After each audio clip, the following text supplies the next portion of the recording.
근데 이런 주거 불평등이 코로나 이후 더 심각해질 우려가 있다는 거죠. 뭐 많이 더 알고 계시겠지만 사실 그러니까 코로나19 이후에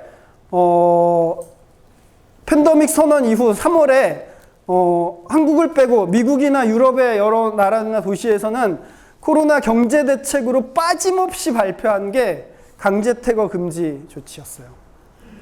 뭐냐면 코로나로 인해서 불안정 노동자들의 실업이 증가하고, 그런데 이 실업을 하게 되면 월세를 내지 못하면 쫓겨나기 때문에 이것을 금지하는 조치를 3월 이후 미국의 주요 도시들이나 유럽의 국가들이 짧게는 3개월, 길게는 6개월, 그리고 미국은 다시 또 올해 12월까지로 연장했고 또 내년 초에 또 연장한다는 얘기가 있는데, 이렇게 유럽 도시들도 법원이 이 퇴거 판결을 소송을 중단하도록 하고 이 기간 동안에 퇴거시키지 못하도록, 월세가 밀려도 뭐 이런 조치들을 발표했는데 한국은 그런 조치들이 안 나왔죠. 근데 어쨌든 이게 그만큼 코로나 시기에 집이 굉장히 중요하게 강조됐잖아요. 집에 머물라라고 얘기하는 방역 측에서 집이 강조되고 있는데, 그러면서 점점 어떻게 되느냐,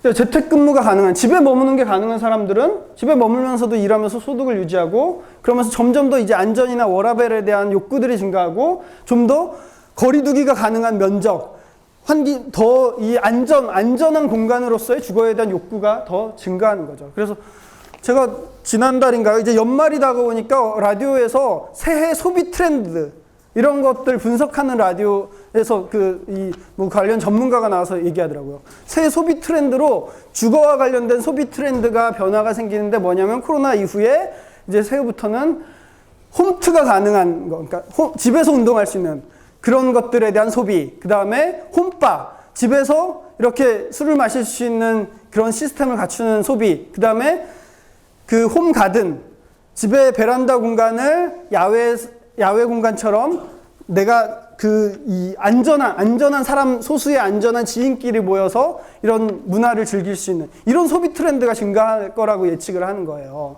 그것처럼 그게 가능한 직종에선 점점 주거에 대한 면적에 대해서도 더 넓은 면적, 안전한 면적, 거리두기가 가능한 면적, 그리고 그 집에 대한 여러 가지 꾸밈에 있어서도 이제 집에서 내가 모든 것들을 즐길 수 있는 것에 대해서 점점 더 수요가 높아지는 거죠. 그런데 재택이 불가능한 직종들, 일자리 소득 감소하는 직종들은 결국 임대료 체납으로 퇴거 위기에 몰리게 되는 거죠.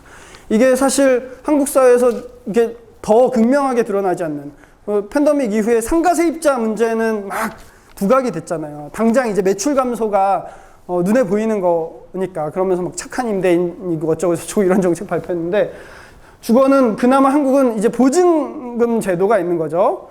월세 세입자들도 보증부 월세가 많으니까 어쨌든 실업이나 소득이 감소해도 몇 달 동안 보증금 까먹으면서 버틸 수는 있는 거예요. 근데 사실 이게 장기화되면 이런 상황들이 발생하게 되는 거예요. 퇴거되고 결국은 더 열악한 주거의 형태로 이주하는. 그래서 더 이런 갈등.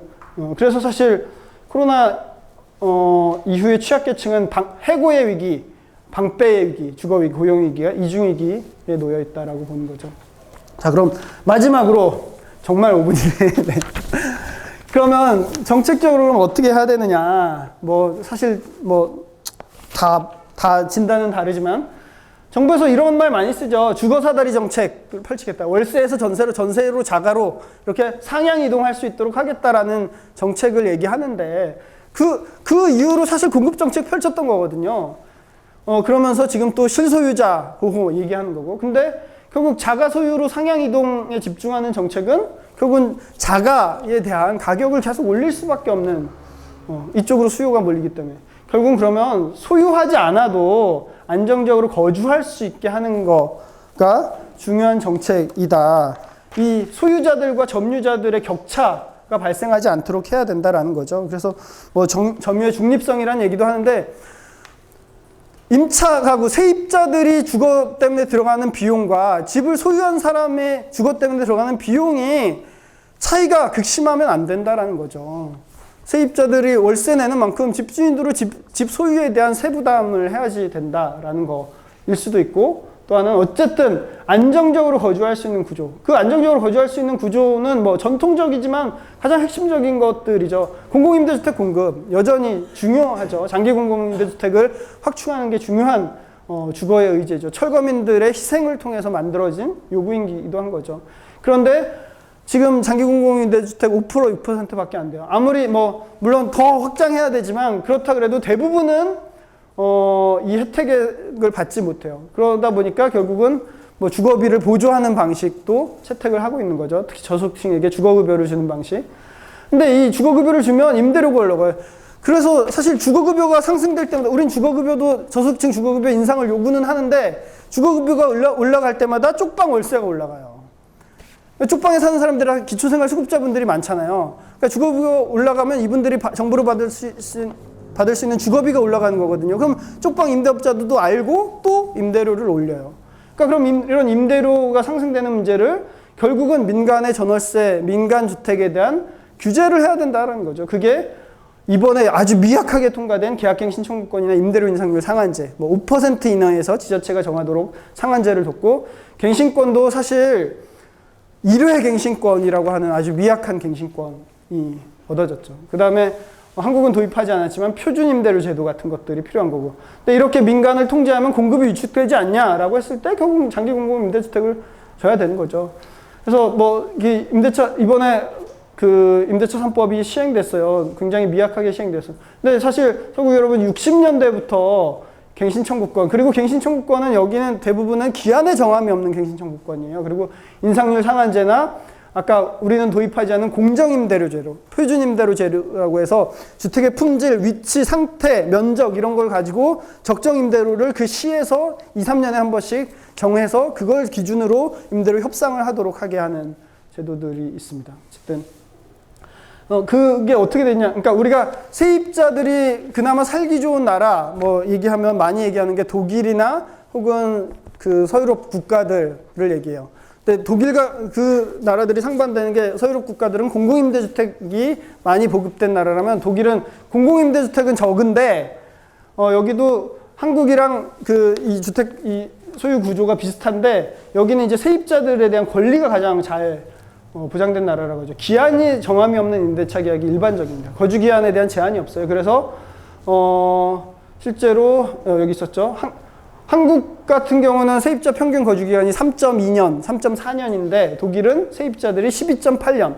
한 곳에 20년 이상 거주한 세입자도 22%가 될 정도로 오랫동안 살고 있어요. 그런데 그럼에도 불구하고 독일이 최근에 10년 사이에 특히 베를린 대도시의 임대료가 많이 올랐어요. 특히 다국적 기업들, 임대 기업들이 이 법의 편법들을 동원해서 리모델링을 하면서 임대료를 올리고 막 이러면서 많이 올렸던 거고, 그러다 보니까 이제 초기 임대료 규제, 그러니까 지금은 우리 그 임대료 인상률 상한제가 내가 다시 계약 갱신을 할 때 5% 이내에서 인상을 못하도록 하는 거라면 대신 새로운 세입자랑 계약할 때는 무한정 올릴 수 있잖아요. 지금 한국은.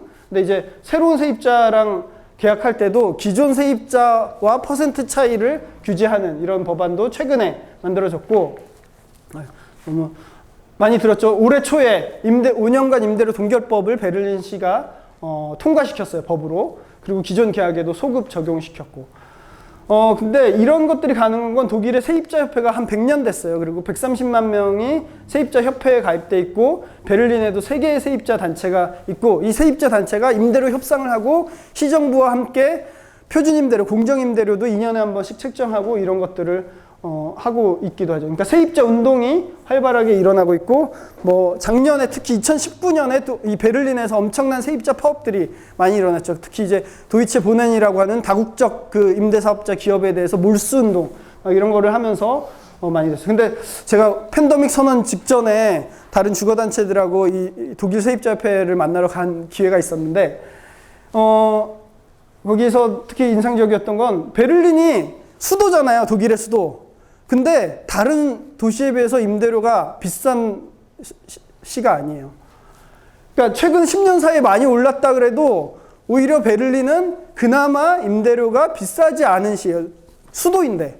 왜? 베를린은 전통적으로 노동자들의 도시, 이주민들의 도시라는 성격이 굉장히 강하고, 그렇기 때문에 여기 살고 있는 노동자 세입자들이 감당 가능한 주거비라는 시스템들이 구축되어 왔던 것들이에요. 그게 최근 10년 사이에 폭등해서 막 시위가 일어났던 거지, 그럼에도 불구하고 수도 베를린은 여전히 다른 도시에 비해서는 임대료가 높지 않은 곳, 그야말로 노동자 세입자들의 도시로 있더라라는 것을 볼 수가 있었고요. 다른 나라들도 바로 이런 계약갱신 청구권이나 임대료 상한제, 대부분이 기한의 정함이 없는 갱신권을 갖고 있어요. 일본 같은 경우도 그렇고요. 그래서 이게 로마법, 대륙법 전통을 갖고 있는 나라에서는 노동법이나 주택 임대차 계약 같은 경우는 기한의 정함이 없는 것이 일반적이고 예외적으로 기한을 정하는 법률 전통을 갖고 있는 거죠. 네. 그게 우리는 이제 이제 아주 기초 단계가 임대차 3법이라고 해서 도입이 된 겁니다. 공공임대주택은 제가 5분 끝낸다더니 공공임대주택은 5% 6%에 불과해요. 너무 적어요. 그리고 공공임대주택 재고는 적은데 정권 바뀔 때마다 새로운 임대주택을 만들어서 점점 더 최근에 뭐래요? 중산층 임대주택까지 발표를 했었잖아요. 물량은 적은데 더 높은 소득계층까지 들어올 수 있게 해줌으로써 2018년, 2019년 공공임대주택 정부의 건설 비율을 보면, 공급 비율을 보면 영구임대나 국민임대주택처럼 소득 4분위 이하가 거주할 수 있는 주택은 30%밖에 공급하지 않았고, 소득 6분위까지 들어갈 수 있는 행복주택을 70% 이상 공급했거든요. 점점 적은 물량인데 그 중에서도 저소득층 물량이 아니라 중소득층 이상의 물량 위주로 공급을 하고 있어요. 이 공공임대주택, 유럽에서는 이제 사회주택이라고 하죠. 국가뿐만 아니라 민간의 비영리 단체가 공급하는 것까지 포함해서 사회주택이라고 하고 있고, 특히 그 가격은 공공에서 공급하는 것과 차이가 많이 나지 않는 주택이에요. 그러니까 대부분 이제 이런 나라, 이렇게 이런 주택 선진국이라고 하는 네덜란드 35%, 오스트리아 25% 이 정도고, 한국은 근데 이제 6%에 불과한 거죠. 이게 그때 이제 독일하고 오스트리아 빈을 갔었는데, 이 오스트리아가 사회주택이 25%라 그랬잖아요. 근데 이 수도 빈은 비엔나, 여기는 60%예요. 그러니까 세입자의 3분의 2가 공공주택이나 민간 사회주택이라고 하는 저렴한 임대주택에 살아요. 여기는 민간에서 공급하는 사회주택도 공공임대주택과 임대료 체계가 거의 유사하게 작동하고 있어요. 그리고 이게 칼막스 호프, 레벤호프라고 하는 1930년, 27년, 100년 전에 지어진 공공임대주택이거든요. 당시에 어쨌든 3인주의 그 정부가 이 빈에서 이 정권을 잡고 나서부터 공공임대주택 정책을 펼쳤는데, 이게 뭐 일종의 인민공전, 노동자공전 컨셉으로 하면서 주택을 건설했고, 지금도 아주 튼튼하게 버티고 있어요. 한국은 20, 30년 되면 철거하는데, 그래서 아니 이거 그러면 시설들 내분 많이 낡았을 텐데 어떻게 했냐 그랬더니 계속 여기 사람들 거주하는 상태에서 리노베이션을 했다는 거예요. 중간에 좀 큰 리노베이션을 할 때는 일부, 그러니까 한꺼번에 다, 우리는 리모델링에도, 아파트 리모델링에도 한꺼번에 다 일단 내보낸 다음에 한꺼번에 공사를 하잖아요. 거의 재건축 수준으로. 근데 여기는 살면서 그 리노베이션을 하는 방식으로 지금까지 유지하고 있고, 이런 극장이 있고 공동시설들이 있고, 이런 방식으로 임대주택을 유지하고 있더라고요. 그리고 이거는 그 가스통, 이 과거에는 이 빈 수도의 가로등에 다 가스등이었어서 그 가스 저장 탱크인데 이거를 개조해서 문화시설이나 주택시설로 또 활용하고 있고, 이건 최근에 공급된 사회주택인데, 여기도 이 민간에서 지능기금이라는 국가 기금을 빌려서 짓는 대신 공공임대주택과 유사한 임대료 체계를 갖추고 있는 구조. 이런 주택이 60%가 이 도시에 공급되고 있는 거죠. 이런 전통은 사실 바로 오래된 임대료 파업 운동, 세입자 운동에 기인하고 있죠. 특히 1915년에 있었던 이 글래스고 임대료 거부 운동이 최초로 사회운동이 주택정책에 영향을 미친 대표적인 사례라고 얘기를 하고 있습니다. 그리고 이건 뭐 아시겠지만 최근에 코로나 이후에 미국이나 유럽에서는 렌트 스트라이크라고 하는 세입자 파업, 월세 파업 운동들이 일어나죠. 월급 없이 월세 없다라고 하면서 파업들이 일어나고 있어요. 이것도 뭐 그 몇 년 사이에 있었던 대표적인 세계의 세입자들의 싸움들을 뭐 한 겁니다. 네, 넘어가겠습니다. 그런데 바로 이 한국도 1929년, 1930년 이때 차가인 동맹 운동이 굉장히 맹위를 떨쳤다고 해요. 차가인이 세입자인 거잖아요. 이런 운동이 이 당시에 맹위를 떨쳤던 것 중에 하나가 일본에는 차지차가법이라는 것을 1921년인가? 1921년 그때 도입을 했어요. 그러니까 차지차가법이 세입자여도 세입자들에게 권리를 부여하는 거거든요. 그래서 사실 일본의 뭐 100년 가계 이런 거 얘기하는 것처럼 상가 세입자든 주택 세입자든 장기 거주할 수 있는 시스템들이 1920년대 초반부터 일본 법제로 돼 있었는데 일본이 식민 통치한 조선에는 이 법을 적용하지 않고 당시에 이제 특히 도시의 집세 문제가 심각해지니까 이때 이제 차가인 동맹이라는 것들이 만들어지고 20개 도시에서 차가인 동맹이 만들어졌고 특히 당시에 뭐 민족주의 계열의 해방운동 하는 세력들이나 혹은 사회주의 계열의 해방운동 하는 세력들에서도 적극적으로 가장 이 시기에 중요한 문제로 이 차가인들의 운동과 결합했었다고 해요. 그래서 그런 것과 함께 연결돼서 특히 노조가 발달한 지역에서 평양같이 노조가 발달한 지역에서 차가인 동맹이 굉장히 성행했었고 결국 이 차가인 동맹을 통해서 실제로 임대인과 집주인과 협상을 통해서 임대료를 인하시키기도 했었고 차가법 제정 요구들을 했었고 공동주택 설치 운동들도 했었고 가옥주와 교섭을 통해서 임대료를 인하시키기도 했었다고 해요. 그래서 이런 운동이 커가니까 결국은 조선 차가 조정령이라고 하는 임대차 보호제도를 이때 발표했는데 근데 뭐 일본하고는 되게 미약한 수준의 제도를 만들었었던 거죠. 네. 네, 뭐 거의 끝인데요. 그래서 저는 어쨌든 우리가 아까 얘기했던 87년 이후 한번 뭔가 일종의 사회변혁의 시기에 집단적인 주거에 대한 요구를 할 수 있는 시기를 자가 소유라는 방식에 의해서 놓쳐버렸던 거잖아요. 근데 지금 바로 우리가 또 역시 모두가 집 때문에 걱정하고 고민하는 시기인 거고 이것을 계속 정책은 소유를 할 수 있게 하는 방향으로 계속 나가려고 하고 있는 건데 소유하지 않고 안정적으로 거주할 수 있는 권리를 얘기하고 요구하고 주장하는 것이 지금 필요한 시기다라는 생각을 합니다. 그래서 평양 차가인 동맹 선언문입니다. 비싼 집세와 땅세에 울고 있는 형제여 분기하라. 속속 감행하라. 비싼 집세 땅세를 내리우자. 승리는 분투하는 자의 것이다. 라는 건데 임대차 보호법이 굉장히 미약하게 개정됐지만 결국은 기존에 없었던 세입자에게 권리라는 개념이 이제부터 좀 어떻게 보면 도입이 시작된 거거든요.